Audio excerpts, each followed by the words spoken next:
सवाल ये उठ जाता है कि कहीं ना कहीं ये जो पूरी साजिश रची गई, प्लानिंग थी। आप ये जरा सोचिए कि अस्पताल में जब चंदन मिश्रा आता है, पहले से ही ये पूरी प्लानिंग और प्लॉटिंग दिखाई दे रही है। तो कहीं ना कहीं ये खबर पहले से ही थी और ये दूसरा गैंग आता है यहां पर। अब जांच तो चल रही है, लेकिन आप ये सोचिए ना, यहां पर अंधाधुंध फायरिंग की जाती है और यहां से चले जाते, पूरा वीआईपी इलाका है, यहां पर जगह जगह पुलिस की बैरिकेडिंग होती है। तो क्या ये समझा जाए और ये कहना कहीं ना कहीं दो राय नहीं होगा कि अब ये जो बैरिकेडिंग लगाई जाती है, क्या उसमें गहनता से जांच नहीं की जाती, जो अपराधी ऐसे फरार हो जाते हैं? देखिए, सड़कों पे जो चेकिंग की जाती है, आमतौर पे पुलिस का मकसद जो पुलिस देखती है वो हेलमेट देख रही है, जो 4 व्हीलर गाड़ियां हैं उनका डिक्की चेक किया जाता है। लेकिन पुलिस इसी में उलझी रहती है और कहीं ना कहीं ये सिर्फ खानापूर्ति लगती है। अगर इस तरीके की वारदातें शहर के बीचों बीच हो जाती है तो ये सिर्फ खानापूर्ति ही दिखती है। जिस तरीके से कमलिया के हत्याकांड हुआ, हत्याकांड के करीब 15 दिनों के बाद गांधी मैदान थानेदार को इसलिए सस्पेंड किया गया है कि उन्होंने मौके पर रिस्पॉन्ड नहीं किया था। जो उनकी गश्ती गाड़ियां थी उन्होंने चेज नहीं किया, उन्हें जानकारी नहीं मिली। तो 15 दिन बाद कार्रवाई होती है और ये जो कार्रवाई में जो डिले है, जिसको जस्टिफाई कर दिया था, डीजीपी ने भी जस्टिफाई किया था कि ये मामूली चूक हो सकती है, मानवीय भूल हो सकती है। लेकिन आज उसी कांड में 15 दिनों के बाद अब गांधी मैदान के थानेदार को सस्पेंड करते हैं और उन पर निगलेंसी का आरोप लगाते हैं। तो ये साफ दिखाती है। इससे पहले आप देखिए, पटना में सरेआम जो फायरिंग हुई थी, फायरिंग की घटना हुई थी, एडीजी लॉ एंड ऑर्डर को खुद पीछा करना पड़ता है, वायरलेस पे चिल्लाते रहते हैं, लेकिन कोई गश्ती गाड़ियां नहीं आती हैं अपराधियों को चेज करने के लिए। उसी के बाद पटना में बड़े पैमाने पर तबादला होता है। 4 सिटी एसपी, डीएसपी के अलावा आईजी तक बदले जाते हैं, पटना के एसएसपी से लेकर आईजी तक बदले जाते हैं। तो ये एक मैसेज देने की कोशिश हुई थी और इस बात का अंदाजा लगा था कि शायद नई टीम जो आएगी उसको फ्री हैंड मिलेगी और वो अपराध पे लगाम कसेगी। लेकिन उसके बावजूद कमलिया कांड होता है। तेजस्वी यादव के आवास के पास जो फायरिंग होती है, उस कांड में भी अभी तक अपराधी नहीं पकड़े गए हैं। और इसके अलावा भी आप देखिए, पटना में वकील हत्याकांड हुआ, उस केस में डिटेक्शन होता है, लेकिन प्रिवेंशन ऑफ क्राइम पटना में नहीं हो पा रहा है। और प्रिवेंशन ऑफ क्राइम नहीं होने के चलते अपराधियों का मनोबल बढ़ा हुआ है। तो जब डिटेक्शन आप किसी क्राइम का करते हैं तो उसमें अपराधियों को लगता है कि कहीं ना कहीं पुलिस खानापूर्ति कर रही है और उनको लगता है कि इस स्थिति का फ़ायदा उठाया जाए।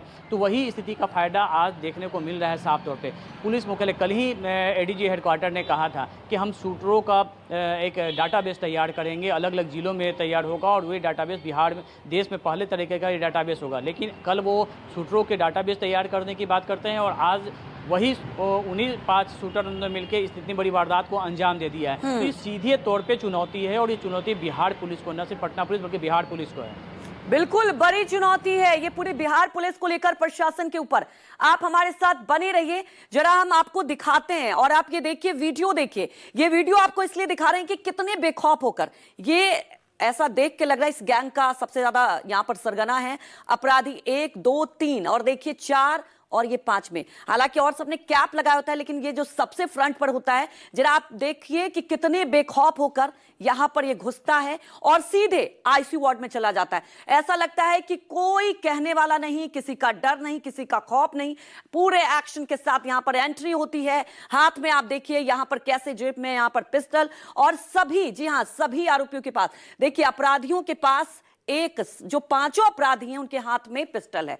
और इसके बाद आईसीयू के अंदर ये घुसते हुए आप ये वीडियो सीसीटीवी, अब ये पहला सीसीटीवी फुटेज सामने आया है और आपको ये भी बता दें कि ये जब घुसते हैं आईसीयू के अंदर, यहां पर अंधाधुंध फायरिंग करते हैं और उसके बाद जब निकलते हुए ये वीडियो आपको दिखाएंगे। और ये देखिए, ये एंट्री का वीडियो है, जब ये घुसते हैं लॉबी में, बिल्कुल ऐसा लग रहा है धड़ल्ले से, किसी का डर नहीं। और पारस अस्पताल की अगर बात करें तो ये अस्पताल बहुत ही ज्यादा पटना का प्रसिद्ध अस्पताल है। यहां पर कई मरीज सामने आते हैं, वीआईपी मरीज भी आते हैं, लेकिन सवाल ये उठ रहा है कि आखिर एंट्री कैसे हो जाती है, क्योंकि वहां पर गेट पर गार्ड रहते हैं, वहां पर मशीन से एंट्री होती है। तो कैसे ये एंट्री हुई है, ये भी एक सवालों के घेरे में बना हुआ है। हालांकि गार्ड से पूछताछ चल रही है। और ये देखिए, अब ये वीडियो देखिए, ये यहां पर जब अंधाधुंध फायरिंग करते हैं और इसके बाद ये निकलते हुए, और देखिए जब निकल रहे होते हैं तो थोड़ा सा भागते हुए यहां पर देखिए, और सीढ़ियों से, जी हां, ये लिफ्ट का इस्तेमाल नहीं करते हैं ये तमाम अपराधी, ये यहां पर स्टेयर से नीचे जाते हैं, यहां सीढ़ियों का इस्तेमाल करते हैं। तो सवाल ये उठता है कि इनकी एंट्री इतनी आसानी से कैसे हो जाती है। चलिए, एंट्री तो होती है और ये 5 अपराधियों के पास कहीं ना कहीं आपको बता दें कि देखिए कि कैसे यहां पर एंट्री के बाद अंधाधुंध फायरिंग की जाती है और इसे लेकर अलग अलग रिएक्शन भी आ रहे हैं। क्या कुछ कहा जा रहा है प्रशासन की तरफ से, आइए सुन लेते हैं। तो हमारे सहयोगी अमिताभ ओझा हमारे साथ सीधे लाइव जुड़े हुए हैं। अमिताभ, सवाल ये उठता है कि अब विपक्ष तो राष्ट्रपति शासन की मांग कर रहा है, क्योंकि एक के बाद कई ऐसे वारदात हो रही हैं और आप ये समझिए राजधानी पटना में ये स्थिति है, तो बाकी जगहों क्या स्थिति होगी वो तो लगातार हम खबर दिखा ही रहे हैं। देखिए, निश्चित तौर पे अपराध की घटनाएं सिर्फ पटना में तो लगातार अपराध की घटनाएं अब पिछले अगर सुबह से लेकर अब तक की खबरों को ही ले लें तो देखिए, पटना में सरेआम हॉस्पिटल में घुस के मर्डर हुआ, दानापुर में एक युवक की चाकू से गोदी हुई लाश मिली हुई है, रोहतास में जेडीयू नेता के पिता की चाकू गोदकर हत्या कर दी गई है, खगड़िया में हत्या हुई। तो ये 4 हत्या की घटनाएं सिर्फ सुबह से लेकर अब तक, यानी कि सुबह 6 बजे से लेकर अब 2 बजे तक ये घटनाएं आप देख रही हैं, तो अंदाज़ा लगा सकती हैं कि आम लोग कितने दहशत में होंगे। अब स्थिति है कि सुबह में घर से निकला हुआ व्यक्ति अगर सही सलामत घर लौट आ रहा है तो उसके घर वाले भगवान की दुआ मांग रहे हैं कि वो सही सलामत लौट के आ रहा है, क्योंकि जिस तरीके से आपराधिक घटनाएं, पार्क में गोली चल रही है, घर के सामने गोली मारी जा रही है, राह चलते गोली मारी जा रही है, तो ये जो स्थिति बयां कर रही है, निश्चित तौर पर ये पुराने दिनों को याद दिला रही है कि जिस तरीके से उस वक्त ये होता था। लेकिन नीतीश कुमार जब 2005 से सरकार में आए थे तो उन्होंने सुशासन की सरकार दी थी और जिस तरीके से वादा किया था, सुशासन उनका यूएसपी था। लेकिन जिस तरीके से एक बड़ा मुद्दा, जिस तरीके की घटनाएं घट रही हैं और बड़ा मुद्दा विपक्ष को हाथ लगा है, तो निश्चित तौर पर देखिए, चुनावी साल है, इसलिए मुद्दा तो बनेगा, लेकिन मुद्दा बनने के साथ साथ आम लोग निश्चित तौर पर इस पर दहशत में हैं। हम लोग इतने दिनों से क्राइम रिपोर्टिंग कर रहे हैं, लेकिन बीच का जो फेज आ रहा है, पिछले अगर हम 2-3 महीनों से देखें तो जिस तरीके से अपराध की घटनाएं बढ़ी हैं, तो ये सही निश्चित तौर पे मुख्यमंत्री नीतीश कुमार को सोचना चाहिए। हालांकि ये वही मुख्यमंत्री हैं जब हर बड़ी घटना पे अधिकारियों की बैठक बुलाते थे, उन पे फटकार लगाते थे और ऐसा एक्शन होता था कि उसका एक मैसेज जाता था। लेकिन अगर हम पिछले कुछ दिनों से देखें तो भले ही खेमका हत्याकांड के बाद उन्होंने डीजीपी और मुख्य गृह सचिव को बुलाकर बैठक की हो, लेकिन कोई वैसा मैसेज नहीं गया है जिससे ये लगे कि हाँ, मुख्यमंत्री इसके प्रति कितने गंभीर हैं। और जो विपक्ष आरोप लगा रहा है, उनके आरोपों पर जरूर इस पर बल मिल रहा है और यही वजह है कि अभी जो एक्शन की अगर हम बात करें तो अधिकारी जो है भले ही एक्शन की बात कर रहे हों, शूटर सेल बना रहे हों, अत्याधुनिक हथियार दे रहे हों, लेकिन अगर हम जमीन धरातल पर अगर देखें तो जिस तरीके से अपराधी पुलिस को खुलेआम चुनौती दे रहे हैं, वो अपने आप में एक उदाहरण बन रहा है कि किस तरीके से अपराधी बैकऑफ हैं। क्योंकि राजधानी पटना, न सिर्फ हम पारस हॉस्पिटल की हम बात करें, देखिए बैंक मैनेजर की हत्या की गुत्थी अभी नहीं सुलझी है,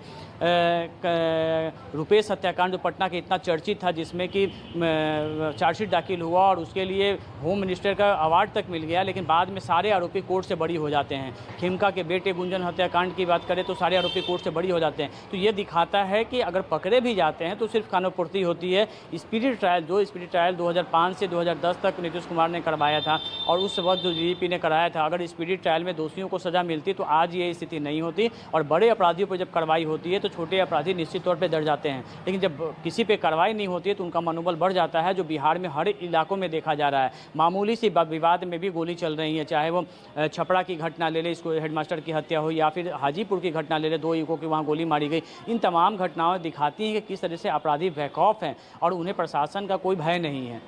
बिल्कुल अमिताभ, कई बार तो आपने दिखाई भी होगी खबर और हम लोग को याद है, भू माफिया की बात कर लें, आप बालू माफिया की बात कर रहे हैं, शराब माफिया की बात कर लें, कितने हौसले बुलंद हैं। पुलिस की टीम पर हमला कर दिया जाता है और अब ये जो वारदात सामने आई है, ये तो सवाल अपने आप में है कि आखिर कैसे अस्पताल के अंदर घुसकर ऐसे वारदात को अंजाम दिया जाता है। तेजस्वी यादव तो कह रहे हैं कि क्या 2005 से पहले ऐसा था। अब देखिए, विपक्ष को तो बड़ा मौका मिल गया है सरकार को घेरने का।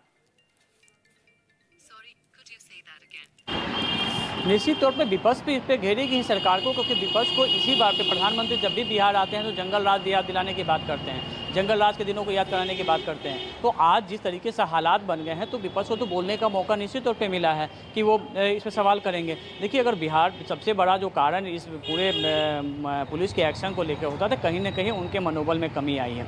अभी जो जितनी बहालियाँ हो रही हैं, जितनी उन्हें अत्याधुनिक उपकरण दिए जा रहे हैं, हथियार दिए जा रहे हैं, लेकिन उसके बावजूद अगर उसका एक्शन को, उसका कोई प्रतिफल नहीं निकल रहा है तो निश्चित रूप से दिखाता है कि कहीं ना कहीं कुछ खामियां हैं। जो काम करने वाले अफसर हैं, जो जवाबदेह अफसर हैं, उन्हें कहीं ना कहीं राजनीति का शिकार बनाया जा रहा है, उन्हें मुख्यालय में डंप किया जा रहा है या सेंटिंग पोस्ट भेजा जा रहा है। और जो वर्षों से जो जमे हुए थे, जिन्होंने फील्ड में पोस्टिंग नहीं की थी उनकी पोस्टिंग हो रही है। तो ये एक बड़ा कारण बन रहा है, क्योंकि देखिए हर चुनाव के समय होता क्या है कि तमाम जो 3 साल से लोग जो जिलों में होते हैं उन्हें सीधे तौर पे जिले से बाहर किया जाता है, ट्रांसफर कर दिया जाता है। ये चुनाव आयोग का नियम है। लेकिन कहीं ना कहीं इसमें वैसे भी काबिल अफसर होते हैं जो जिले की नब्ज को पहचानते हैं, अपराधियों को जानते हैं, उनका भी तबादला हो रहा है और इसका असर जो बिल्कुल है अमिताभ, वो सवाल यहाँ सिस्टम पर ही उठ रहा है कि देखिए अगर ठोस कार्रवाई हो तो क्या लगता है किस तरह से वारदात को अंजाम दिया जाएगा। हमारे साथ जुड़ने के लिए आपका बहुत बहुत शुक्रिया।